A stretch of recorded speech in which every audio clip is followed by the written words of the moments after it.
তোমার এই গাড়ি চালানোর নিয়ম আছে? হ্যাঁ, এই কই যাও, এই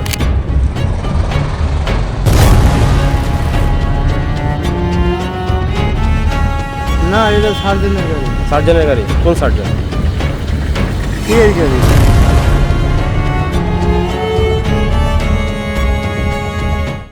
তিলোত্তমা নগরীর এই ঢাকায় বসবাস প্রায় 2 কোটি মানুষের। বিপুল এই জনগোষ্ঠীর চলাচলের জন্য নেই পর্যাপ্ত গণপরিবহন, আর এই কারণে শহর জুড়ে দাপিয়ে বেড়াচ্ছে ভাড়ায় চালিত নানা রকম যানবাহন।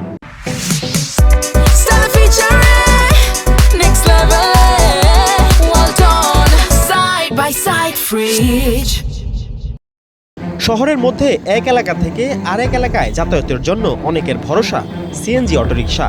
সেই সুযোগে মাঝারি গতির এই যানটি নিয়ে চলছে বহুমুখী বাণিজ্য।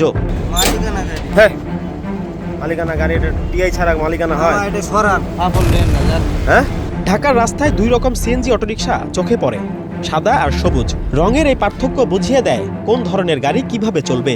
সবুজ রঙের সিএনজি ভাড়ায় চালিত হলেও সাদা রঙের গাড়ি ভাড়ায় চলার অনুমতি নেই। এগুলো প্রাইভেট বা ব্যক্তিগত চলাচলের জন্য অনুমোদিত। তবে রাজধানীর ঢাকায় সিএনজি চলাচলে এখন আর ভেদাভেদ নেই। সবুজ গাড়ির সঙ্গে সমান তালে ভাড়ায় চলছে সাদাগুলো। আর এই বাণিজ্যের সঙ্গে ট্রাফিক পুলিশের মাঠ পর্যায়ের কর্মকর্তা জড়িত বলে অভিযোগ উঠেছে। সিএনজি অটোরিকশা ঘিরে এই তৎপরতার নেপথ্য কাহিনী জানতে অনুসন্ধানে নামে বাংলাদেশ প্রতিদিন। এটা তো চালানোর নিয়ম আছে। যদি আপনার কোনো আত্মীয় থাকে পুলিশে, হ্যাঁ, তাহলে পারবেন, নাহলে পারবেন না। এখন এটা কত করে টাকা দিতে হয় পুলিশ?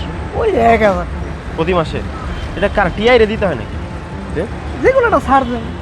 অনুসন্ধানের শুরুতেই ঢাকা 10 সিরিয়ালের এক সিএনজি চালকের সঙ্গে কথা বলার চেষ্টা করা হয়, তবে ক্যামেরা দেখেই দ্রুত সটকে পড়েন তিনি।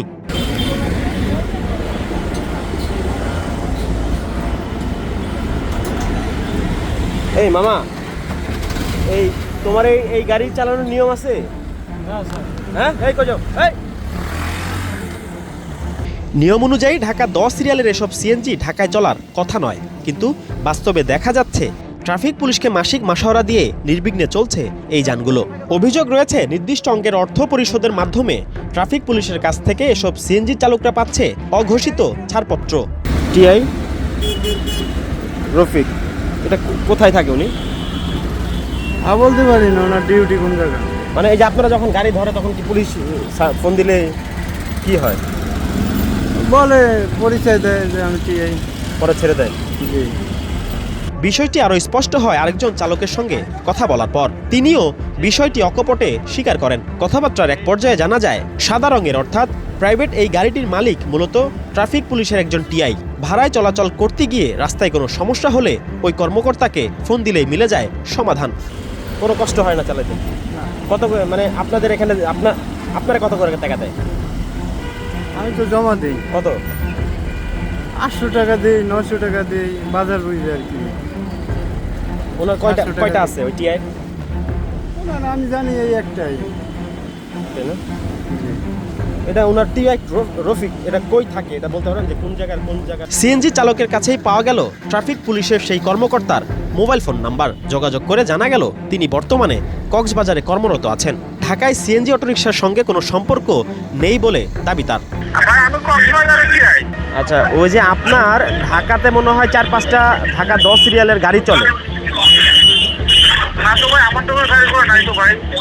না? এটা দেখলাম আর কি, আমার সাথে কথা হয়েছে। আপনার যে ড্রাইভার তার সাথে কথা হয়েছে, সে বলছে যে আপনার গাড়ি।